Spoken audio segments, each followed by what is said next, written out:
اور دوسری خوش نصیبی یہ ہے کہ اس کے آگے پیچھے کوئی نہیں ہے، تنہا ہے وہ، نہ ساس سسر کی چک چک، نہ نندوں دیوروں کا جنجال، آرام سے رہنا، صرف تمہاری ہی حکومت چلے گی، صفوان پر بھی اور اس کے گھر پر بھی، اس سے اچھا کیا ہوگا؟ آنٹی نے اس کے اعتراض کے جواب میں لمبی چوڑی عام سی دلیل دی تھی۔ وہ ہماری برادری سے تعلق نہیں رکھتا، نامعلوم اس کا ماضی کیسا ہے، کون ہے وہ؟ اتنی ہائی ایجوکیٹڈ ہونے کے باوجود ایسی ذات برادری کی دقیانوسی باتیں آپ پر سوٹ نہیں کر رہی۔ غیر برادری سے کیا ہوتا ہے؟ مذہب کی رو سے تو ہم ایک ہیں۔ اسے پریشان و متفکر دیکھ کر وہ نرمی سے مخاطب ہوئی تھی۔ کیا آپ کسی میں انٹرسٹڈ ہو؟ نہیں آنٹی، بابا کے ایٹیٹیوڈ نے مجھے مردوں سے متنفر رکھا ہے۔ میرے انکار کی وجہ یہ نہیں ہے، وہ منہ بنا کر گویا ہوئی۔ بھیا نے مزاج بھی ویسا پایا ہے، لیکن اس کا یہ مقصد نہیں کہ وہ آپ سے محبت نہیں کرتے، آپ کی پرواہ نہیں کرتے۔ نہیں، ایسا نہیں ہے، وہ آپ سے ازحد محبت کرتے ہیں، آپ کی فکر ہے انہیں، اور آپ کی بہتری کے لیے ہی انہوں نے صفوان سے حامی بھری ہے۔ 6 ماہ بعد فائنل سیمسٹر سے آپ فارغ ہو جائیں گے۔ اتنے عرصے میں صفوان بھی پاکستان میں اپنی کچھ برانچز اسٹیبلش کرے گا، پھر آپ کی رخصتی دھوم دھام سے کریں گے۔ ابھی تو چند لوگوں کی موجودگی میں نکاح کر دیں گے، یہ صفوان کی خواہش بھی ہے۔ آنٹی بیحد خوش تھی۔ اس کی برائڈل شاپنگ صفوان کے ہمراہ انہوں نے خوشی خوشی کی تھی۔ ڈنر سے قبل کچھ فوٹو سیشن ہو جائے تو بہتر ہے۔ سمیع انکل کی بیوی کی آواز پر چونک کر وہ سیدھی ہو بیٹھی تھی۔ ان کے کہنے پر سب بڑے جوش و خروش سے تصاویر بنوانے کے لیے ارد گرد جمع ہونے لگے تھے۔ دولہا کو تو لے آؤ، ان کے بغیر کیا تصویریں اچھی آئیں گی؟ کسی خاتون کی یاد دہانی پر صفوان کو وہاں لایا گیا اور بڑے شوخ جملوں کے تبادلوں کے بعد اس کے پہلو میں بٹھایا گیا تھا۔ وہ سمٹ کر رہ گئی تھی۔ بلیک 3 پیس سوٹ میں نک سک سے تیار خوشبو بکھیرتے صفوان کے چہرے پر بلا کی سنجیدگی و وقار تھا، لبوں پر دھیمی مسکراہٹ تھی اور گہری نیلی آنکھوں کے اطراف میں معجزاً سرخیوں میں عجب سی چمک تھی۔ مووی بن رہی تھی، تصویریں کھینچ رہی تھی، شوق جملے تھے، کہکے تھے، مسرتیں تھیں، سب خوش تھے، مگن تھے۔ وہ جو اس کے قریب سر جھکائے بیٹھی تھی، اس کا قرب بار بار کسی نہ کسی طرح اس کے وجود سے ٹچ ہوتا، اس کا لمس مہک کے اندر کی وحشتوں کو ابھارنے لگا تھا۔ Are you all right? اس کی بے چینی کو صفوان نے ہی محسوس کیا تھا اور جھک کر پوچھا تھا۔ پھر اس کی اٹھی ہوئی نظر جھکنا بھول گئی تھی۔ حسین پیشانی پر دمکتی بندیاں، ستواں ناک میں چمکتی نتھ، گھبرائی بخلائی سی جھکی ہوئی سیاہ دراز پلکیں، پھول کی پنکھڑیوں کی طرح نرم و نازک، پرپل لپسٹک سے دلکش بنے قاتل ہونٹ، سادہ حسن شعلہ جوالا بن گیا تھا جس کی تپش سے اسے اپنے وجود میں پھیلتی ہوئی محسوس ہوئی۔ حسن مجسم ہو کر اس کے سامنے تھا اور وہ سحر زدہ سا مبہوت اس کی جانب دیکھ رہا تھا۔ کیا خیال ہے بیٹا، رخصتی ابھی یا 6 ماہ بعد؟ مسز جمشید نے اس کی وارفتگی محسوس کر کے شوخی سے کہا تو لاؤنج جاندار قہقہوں سے گونج اٹھا تھا، جبکہ وہ جواباً کسی حاضر جوابی کا مظاہرہ بھی نہ کر سکا تھا۔ اوہ خاموشی، اس کا مطلب رخصتی ابھی چاہیے؟ یہ میں نے کب کہا؟ ہاں، اگر آپ لوگوں کی یہی خواہش ہے تو مجھے کیا اعتراض ہو سکتا ہے؟ Most welcome. اندر ہوتی جنگ سے نبرد آزما ہونے کے باوجود اس نے سنجیدگی اور شوخی سے کہا تھا۔ جواب میں معنی خیز جملوں اور شوخ قہقہوں خنکدار ہنسی کے جلترنگ فضا میں بکھر گئے تھے، اور مہکار نے بوکھلا کر اپنی دوسری سائڈ پر بیٹھی آنٹی کا ہاتھ پکڑا تھا۔ دائیں طرف بیٹھے صفوان نے اس کے خوبصورت ہاتھوں کی لرزش بغور نوٹ کی تھی۔ رخصتی تو مقررہ وقت پر ہی ہوگی، یہ ہماری نہیں صفوان بیٹے کی بھی خواہش ہے۔ آپ لوگ ڈنر کے لیے ڈائننگ ہال میں تشریف لے چلیے، دولہا کو باغی کرنے کی کوشش رہنے دیجیے۔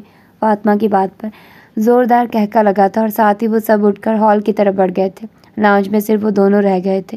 مہکار نے جھکی نظریں مزید جھکا لی تھی۔ آنٹی کا اس طرح چھوڑ کر جانا اسے پسند نہیں آیا تھا۔ صفوان کی نظریں وہ خود پر پوری طرح محسوس کر رہی تھی، اور عجیب بات تھی، زندگی کے اس اہم موڑ پر جب نوخیز جذبوں چاہتوں کے جگنو اس کے آنچل میں جگمگانے لگے تھے تو دل پر خوشگوار احساسات سے خالی محض برف کی سل بن کر رہ گیا تھا، جس کو صفوان کی پرشوق نظروں کی حرارت بھی نہ پگھلا سکی تھی۔ صفوان کی نظریں اس پر تھی اور وہ سوچ رہا تھا کیا وہ کبھی اسے چھوڑ پائے گا؟ جو ہوا وہ صحیح ہوا، کیا ایسا ہونا چاہیے تھا؟ دل میں اٹھتے اندیشوں اور وہموں سے گھبرا کر اس نے پہلو بدلا تھا، پھر خاموش سمٹی سمٹائی بیٹھی مہکار سے جھک کر مخاطب ہوا۔ اچھی لگ رہی ہو، لفظ بہت عام تھے مگر لہجہ بے حد خاص۔ وہ کہہ کر رکا نہیں تھا، تیز تیز قدموں سے چلتا ہوا